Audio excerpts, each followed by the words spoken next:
Tem um livro aí em sua Bíblia por nome Judas. É um escrito bem pequeno, com 25 versículos, mas de uma preciosidade que nos chama a atenção. E eu gostaria de comentar com você um pouco sobre este livro, dessa escritura, que foi escrito por Judas. É interessante observar. Judas faz um comentário no versículo 3, que nos ajuda a compreender um pouco sobre as duas alianças. A aliança antiga, dada aos judeus, e a nova aliança, que está sendo revelada a partir de chegada de Cristo para cá, que nós conhecemos como a nova aliança, ou a era cristã, que é a sequência da era mosaica na antiga aliança. Ele diz bem assim no versículo 3 da sua carta: Amados, quando empregava toda a diligência em escrever-vos acerca da nossa comum salvação, foi que me senti obrigado a corresponder-me convosco, exortando-vos a batalhardes diligentemente pela fé que uma vez por todas foi entregue aos santos.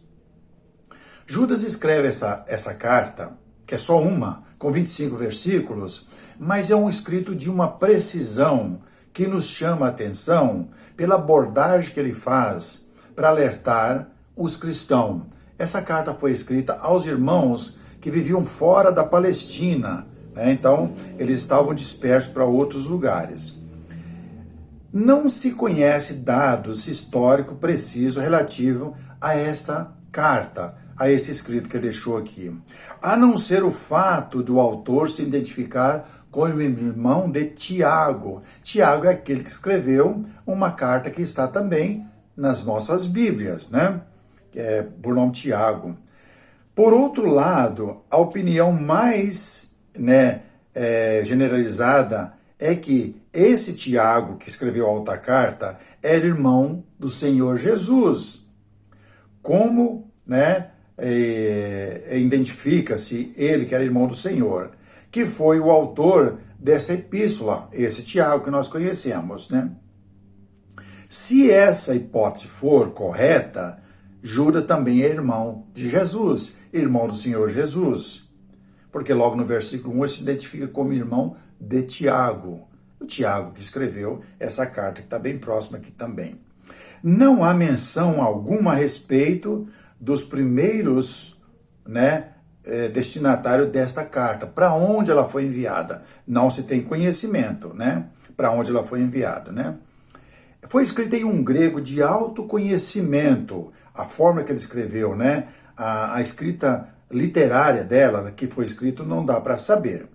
Foi escrita provavelmente entre os anos 70 a 75, entre judeus, como eu disse, radicados em fora da Palestina. Interessante observar esses dados. Qual o propósito dessa carta? O propósito dessa carta, logo há 40 anos, mais ou menos após a volta de Cristo aos céus, de falsos mestres, falsos ensinadores que estavam no meio, Introduzido, já estava infiltrado na igreja, tentando deturpar a palavra que Jesus deixou, a palavra do Evangelho. Então, essa carta vai diretamente para essa finalidade. Por isso ele disse, no versículo 3, Amados, quando empregava toda a diligência em escrever-vos acerca da nossa comum salvação. Porque a salvação vem por um meio só, em ouvir o Evangelho. Então, na data que nós vivemos, nessa era que nós vivemos, na era cristã, dessa data de Cristo para cá, não tem outro meio de ser salvo, a não ser estar contido dentro do Evangelho. Por isso ele diz, a fé comum que foi revelada a todos nós, essa fé comum. Então, o que dá a entender é que estes falsos mestres, que já estavam introduzidos dentro da igreja, como é comum nos nossos dias, pessoa desviada do Evangelho, ou não praticar o Evangelho que Jesus ensinou, já está introduzido dentro da igreja, enraizado. E é difícil a pessoa mudar a sua direção, se ele não prestar atenção nas Escrituras, ou defender essa fé que é comum, que foi revelada através do Evangelho. Podemos ver que estas pessoas estavam negando os ensinos de Cristo, ou negando Cristo, e levando estes irmãos a outra direção, ou retroceder para a palavra da antiga aliança, né? Mas veja como ele começa dizendo no versículo 1, né, dessa carta de Judas. Ele diz: Judas, servo de Jesus Cristo e irmão de Tiago, aos chamados, amados em Deus Pai e guardados em Jesus Cristo. Ele fala: a misericórdia, a paz, o amor vos sejam multiplicados. E a preocupação dele está no versículo 3, que nos chama a atenção. Porque ele diz que essa fé comum já tinha sido revelado a eles, né, se foi irmão de Jesus, os primeiros, e outros discípulos, mas agora, depois de 40, 42 anos, ele está espalhando essa mensagem a outros irmãos que estão fora da Palestina. Isso nos chama a atenção. Porque ele pode falar, mas fé é algo muito comum que todos têm. Mas a fé que salva, ela tem uma fonte só. E nós podemos observar em Gálatas capítulo 3, a partir do versículo 23, nós observamos essa mensagem que ele nos deixa. Gálatas capítulo 3, no versículo 23, ele diz: mas antes que viesse a fé, então a fé que Judas está falando, estávamos sob a tutela da lei e nela encerrados para essa fé que de futuro haveria de revelar-se, de maneira que a lei nos serviu de aio para nos conduzir a Cristo, a fim de que fôssemos justificados por fé. Mas tendo vindo a fé, já não permanecemos subordinados ao aio, que é a lei, pois todos vós sois filhos de Deus, mediante a fé em Jesus Cristo. O que dá a entender que Judas está falando que os falsos mestres que estavam dentro da igreja naquela época, tentando perturbar, estavam tentando voltar aqueles irmãos que estavam fora da Palestina para seguir as tradições judaicas. E Judas está dizendo que não pode fazer mais isso. Deus está observando tudo isso.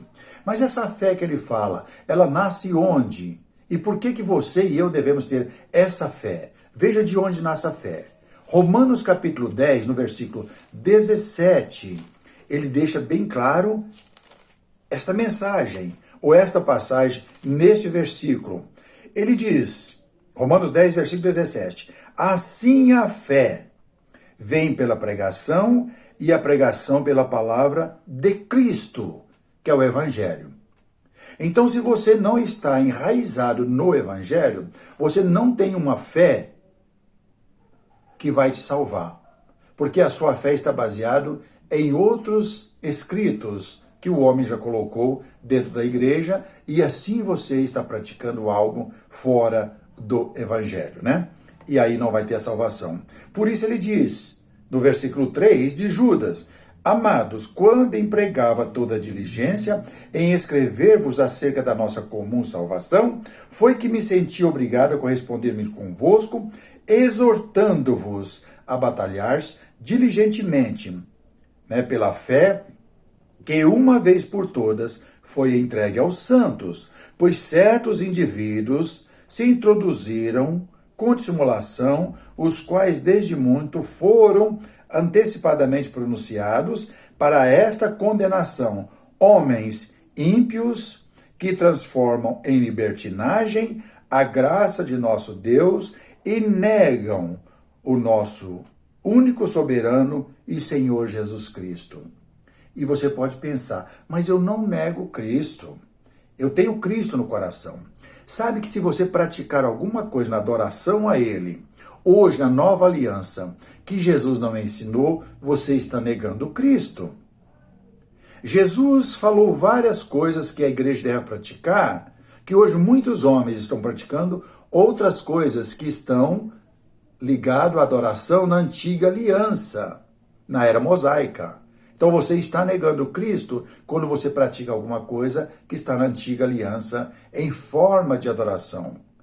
A antiga aliança foi para os judeus, já falei isso em outros vídeos, mas quero relembrar você, que Jesus não mencionou na nova aliança, nem tampouco os santos apóstolos ensinaram para a igreja. Aí ele menciona algumas coisas que nos chamam a atenção. Ele fala que Deus castigou um povo quando os tirou do Egito e condenou muitas pessoas logo depois de atravessar o Mar Vermelho. Segundo ponto, ele coloca que anjos que não guardaram o seu estado natural, Deus os tem presos sob algemas para o fogo eterno, o castigo eterno. Também ele fala como de Sodoma e Gomorra, que não respeitaram os limites e Deus os condenou. Ele vai citando algumas coisas. Ele fala que estes homens que estão atrapalhando a igreja são homens impostor que não servem a Deus porque não estão praticando as coisas referente ao evangelho e estão levando esses irmãos a voltar a outras práticas. Também ele faz menção do anjo Miguel, que contundia com o diabo com respeito ao corpo de Moisés para ter pelo menos o corpo, porque Deus assim o sepultou. Ele diz no versículo 10, estes, porém, quanto a tudo que não entendem, difamam, e quanto a tudo que compreendem por instinto natural, como brutos sem razão, até nessas coisas são corrompidas.